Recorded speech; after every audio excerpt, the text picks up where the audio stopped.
Hi guys, welcome to my very first YouTube video. My name is Elijah Jenkins, and as you can see by the title, this is how to get into UChicago. There's no particular way on how to get into Pacific College, but I do think there's certain things that will help you get into a college. So through this, I'm gonna kind of talk about my own personal profile and see if it can hopefully help you guys.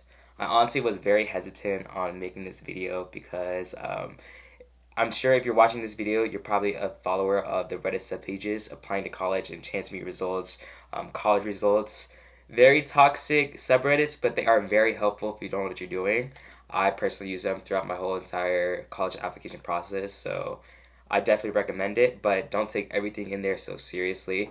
I did a chance me results and the college result thing right when after I got in Chicago, just trying to help everyone else, and received some pretty bad comments. I'll put them up in here right now, but yeah, so it kind of deterred me away from making this video for a while. But I remember when I was applying, I really needed something like this, so hopefully you guys can get something out of it. Just some overview. In this video, I'll be talking about my own general info, my stats, my grades, my activities. We'll talk about my essays and just give you guys some tips or tricks, someone would say, to help you best fit your profile when you're applying. Just a disclaimer, this is not a video to brag about anything. I honestly really just want to help other fellow first gen low income students like me, and hopefully help you guys get into UChicago or whatever dream school you guys have. So on to the very first thing. Some general info. So I live in Arizona and I attended a private all boys school. Yeah, it was kind of bad. It's kind of bad, but we had around 320 people in our grade. We did not rank, but based off my school profile, I was in between the 10 to the 20%, maybe even higher, but because it's kind of iffy. I actually applied early action, so this wasn't a binding agreement, and this was back in December. If you're applying to Chicago, I highly suggest you apply early. Most of their slots are filled either ED1, ED2, or early action, which is I did. So if Chicago is your very first choice, apply ED. Intended majors, so I applied actually as a history intended major, or LLS, which is Law, Letter, Society. So I was a very social science person, and that's what I applied to.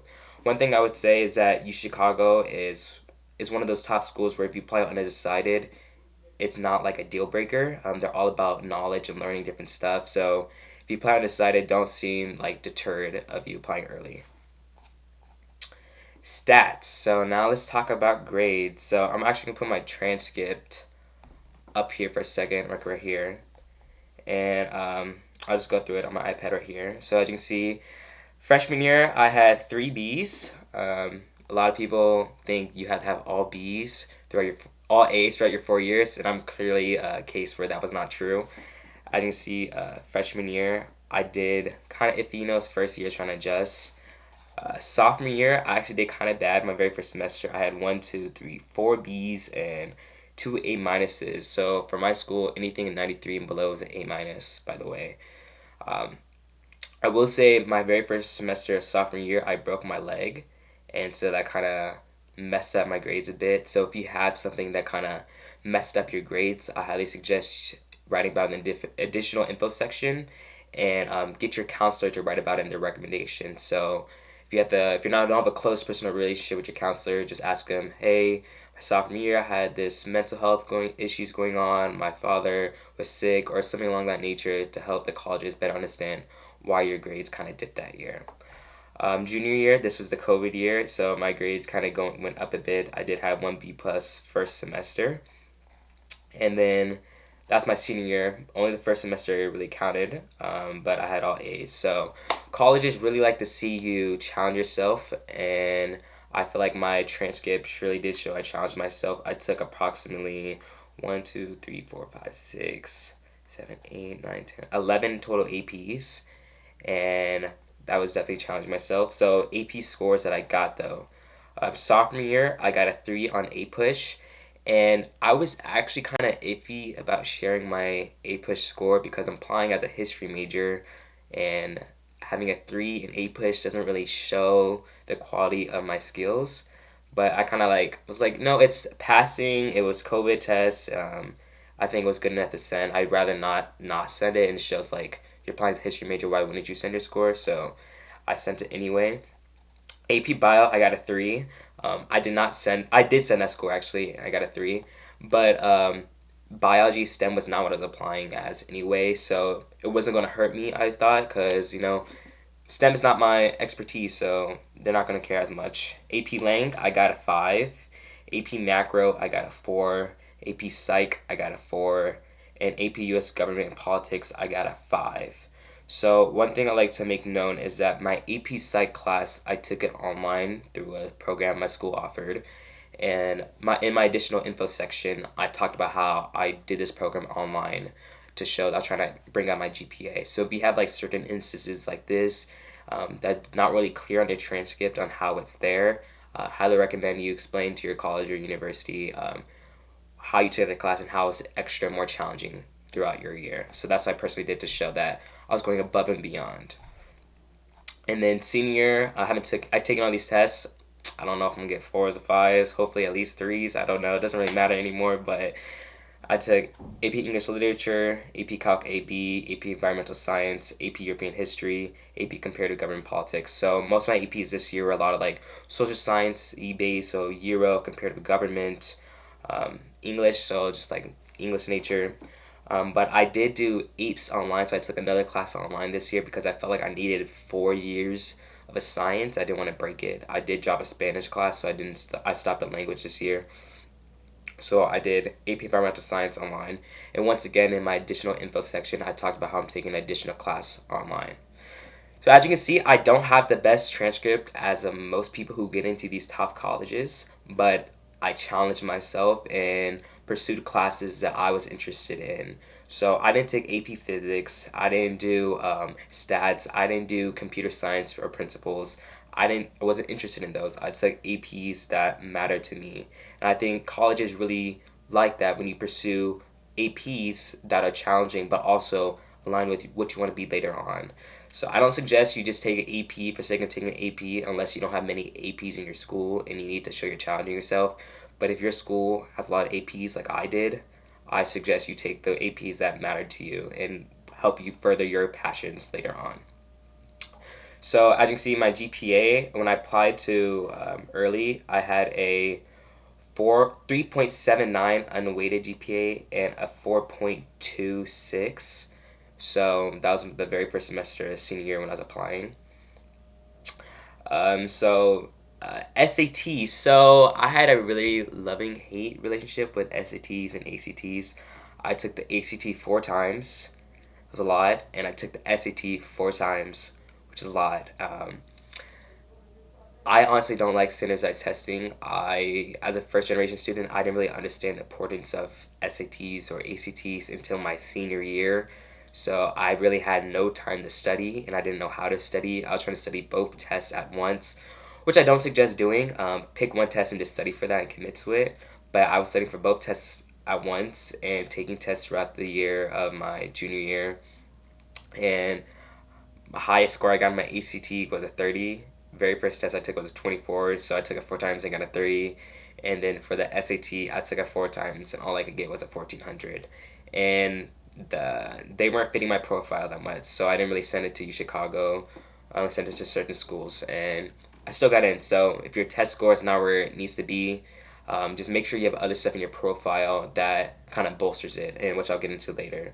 So SAT is not everything. I highly suggest you still try studying early on. So summer sophomore year, so you can get ready for the PSAT, get possibly national merit, and study throughout your junior year. So make sure you study for the SAT or ACT early on, get potential scholarships early on.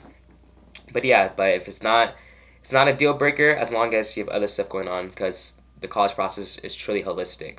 I will say if you don't have like a 3.7 or above and you're applying to colleges, most of these colleges are not going to have that much eye focusing on your application, so you need to at least have some sort of stats to get you in the door, which I felt like I had at least. So those were my stats, grades, and stuff. Now I'm going to talk about my activities. I actually used all 10 slots. I will say you don't need all 10 slots unless you have 10 slots. So only put in meaningful stuff that are actually going to help your application. So my very first one was a social justice. This was called African American Reconstruction, and this was an outside organization I was a part of. We hosted a 3-day UT conference, and we held candidates forums with local and federal politicians to register voters. So this was 11th and 12th grade. Then for 11th, 12th grade, was another class, Seed Philanthropy, and this was a student-led organization where we help fundraise money and give back to minority businesses and nonprofits. And as you can see, I actually put a description of this organization in the title. Most people don't do this, but I highly recommend you do it if people don't understand what it is, in particular for Seed Philanthropy, because it's not really like a well-known organization. So I put in parentheses, a student-led organization that fundraises money for minority organizations. Next one's a career-oriented version. This was City of Phoenix District 4. I was a youth advisory, so we helped create programs for the Phoenix Valley, and we launched our first ever 5K run in March to raise funds for youth educational programs. My next one was my very first in-school one, and this was the Black Student Union. I was part of this from 9th, 10th, 11th, and 12th. My sophomore year, I became the historian, then became the secretary my junior year, and the president of Black Student my senior year. And I said led club meetings with 50 plus members of organizations and liaison through other affinity clubs to host events together. Then it was another one called Culture Project. And once again, I put in parentheses on what Culture Project is, because whoever's watching this, you guys probably don't understand what Culture Project is, but it's also another unique organization that's only unique in my school, and I put a description what it was. And I even went further, put examples of the specific things that we did, which was creating events about DACA or for DACA students to share about their life stories, and creating other events to highlight other marginalized communities on campus. The next one is the president of Model United Nations, so 10th, 11th, 12th. Help other members with writing proposals, propositions, aid in club recruitment, led mock conferences and meetings, chair competitions. And that was 3 hours. The next one was a mentorship program. I was a part of my junior senior year, so I mentored over a total of 20 freshmen, basically helping them understand the campus, classes, social life in general, and kind of just make that just from junior high to high school easier. 11th, 12th, I was part of student council, and we don't actually have like roles like president, secretary, so I just were to call like, we didn't even have really a name, so I just put junior and senior representative because we were all like basically representatives of our class, and helped creating with assemblies and dances, and I gave announcements on the intercom. So I put that. 9th, 10th, 11th, 12th, this is actually a class, but it's pretty involved with it, so this is my orchestra class. Section help was a section leader, 11th and 12th grade. I helped mentor students with music, tuning their instruments, helped select music and for the classes, and competing in like the state competitions. And this was 5 hours a week. And then my final one was a missions guide, so just basically just gave tours for my school and helped host events. So as you can see, my extracurriculars, my big ones kind of happened later on. I didn't really have that foundational basis of what I wanted to be until later on, but I pursued what I liked. Same thing with my classes, I pursued what I liked. So if you pursue what you like regarding your classes, regarding your extracurriculars, in the end, they're all going to mesh up together and create this good profile. I'm not that type of person where you have to go do like quiz bowl, you have to be on speech and debate. That's not what colleges care about. They don't like well-rounded people. They like people who are passionate about certain topics, certain things. And so mine was all about social justice and understanding history and being involved with my community. And so that was what were my passions I pursued. I guess next I'll share was my honors. My sophomore and junior year, I received a Committed to Doing Justice award. So this was just a school award. They awarded to 2 students of each of their class each year, recognizing their efforts of giving back to the community. Freshman year was for gymnastics. I feel this one was low-key kind of fake, but like it is an award I received. So this was through whoever's watching. If you guys know understand gymnastics, at a certain point you go to regionals, and in this regional competition, I placed second place. So I put in there that I placed second place and explained what the regionals was. 9th and 10th, I was a Poetry Out Loud runner-up in my school. So I talked about my passion for poetry out loud, and I put in, as you can see, hyphenated, unable to compete junior year due to COVID, because I wanted to show that I was still very involved in this activity, but my junior year I was not able to be involved either. So once again, I utilized that entire space. National was just AP Scholar with distinction. Everyone has that. It's kind of whatever. And then Tri Musical Honor Society, and that was just 12th grade. So yeah, so those were my honors. You don't have to have these amazing honors to get into these top colleges. They just want to see if you have anything, and if you do, just put it on. My next thing I will talk about is my Common App. Okay, yeah, so for my Common App essay, I chose the discussing an accomplishment, event, or realization that sparked a period of personal growth and a new understanding of yourself or others. So, I'm not going to read my whole entire essay in this video. I'll do it in a different video. But I basically talked about... So I was in gymnastics for 14 years until my sophomore year when I broke my leg, which kind of caused my grades to dip in my sophomore year. And this was a very impactful thing throughout my entire life. And I didn't put in my activity because I wasn't still doing it.